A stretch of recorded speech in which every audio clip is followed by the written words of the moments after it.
में प्रवेश करते थे। और उस समय से पारा शिक्षकों की समस्या को लेकर के हम कुछ विधायक जो टीम वर्क के काम करते थे, जिसमें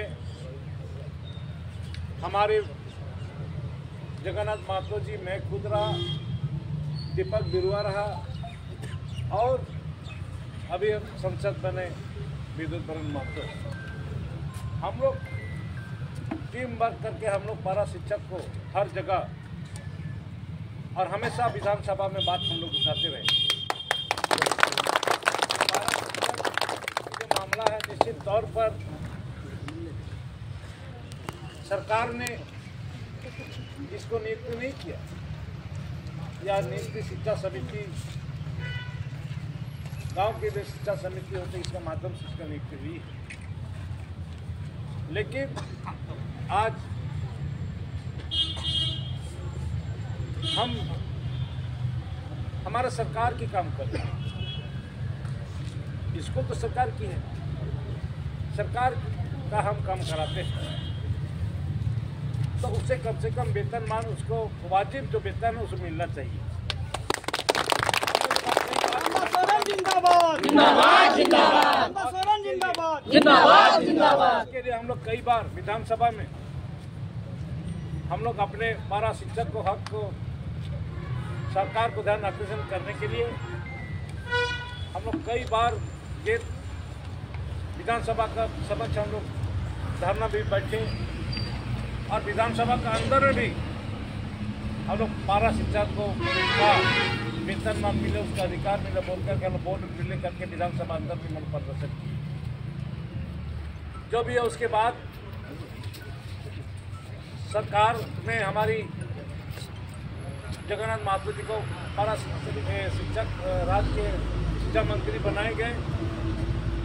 उसके बाद हम लोग उस पर अपना स्तर से हम लोग टीम वर्क काम करते थे, और सभी लोग मिल करके हम लोग जो शिक्षा मंत्री जगन्नाथ महतो जी थे, हम लोग एक जगह बैठ करके कैसे हम लोग इसका समाधान करें, निराकरण करें। ये सरकार जो है, जैसे विभागीय का सुझाव मिलता है, निर्देश मिलता है, उस पर सरकार गंभीरतापूर्वक विचार करती है। आज जगन्नाथ महतो जी विभागीय मंत्री होने के कारण बार बार इस आप लोगों की बातों को सरकार का वहाँ पहुँचाते थे, जिस कारण आज पारा शिक्षकों का एक ये उसका भविष्य का ये निश्चित हुआ कि ये इसका कार्यों का, इसका नियोजन का एक नीति बनी, और जिस पर आपका उस नियोजन नीति में रूपरेखा बना, उसका कार्यकाल क्या होगा, उसको वेतन कैसे मिलेगा, और उसका बढ़ोतरी हर साल कुछ ना कुछ होगा। और एक मन में भय था कि पारा टीचर को कभी भी हटा सकता है, ये तो खत्म हो गया। उनका एक लिमिट बन गया कि वो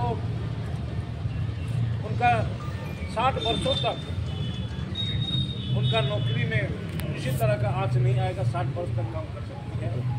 ये हमारी सरकार की ओर से। उसके बाद आपका पारा शिक्षकों का पीएफ भी तय हो गया, कट रहा है। और मुझे लगता है कि सारी जो के शिक्षक की जो अर्हताएँ हैं, उनको करीब हम एक पटरी चढ़ा दिए, जहाँ वेतनमान की जो आवश्यकता है ये सरकार के संज्ञान में है। क्योंकि मुझे जब पहला बैठक किया, विभागीय स्तर से पहला बैठक किया, उसी बैठक में पारा शिक्षकों का बात आई और हम लोगों ने शिक्षा विभाग को हमने इसको सारे डिटेल्स आपका बारे में मुझे जानकारी में प्राप्त किया और उसको हम समय अनुसार, समय को देखते हुए, क्योंकि आज आपका जो है 26,000 शिक्षकों की बहाली का मामला सुप्रीम कोर्ट में है, उसको पेंडिंग में नहीं बोलेगा, वो उसको डिसीजन देना कोई स्थिति में है। अगर 26,000 इस मामले में विभाग को बोल दिया कि कब से पेंडिंग, कहा कि 6 महीना हो रहा है। अपना 6 महीना हो रहा है तो कम से कम एक ये दायर कर सकते हैं, विभाग को हम निर्देश दे दिया कि आप ये दायर कीजिए कि 6 महीना हो गया, हमको कुछ डिसीजन दीजिए, हमारा पक्ष भी दीजिए या दिग्गज भी दीजिए। ये मैं विभाग को निर्देश दे चुका हूँ और विभाग इस पर काम करना शुरू कर दिया है और निश्चित रूप से मुझे लगता है कि बहुत जल्द सर्वोच्च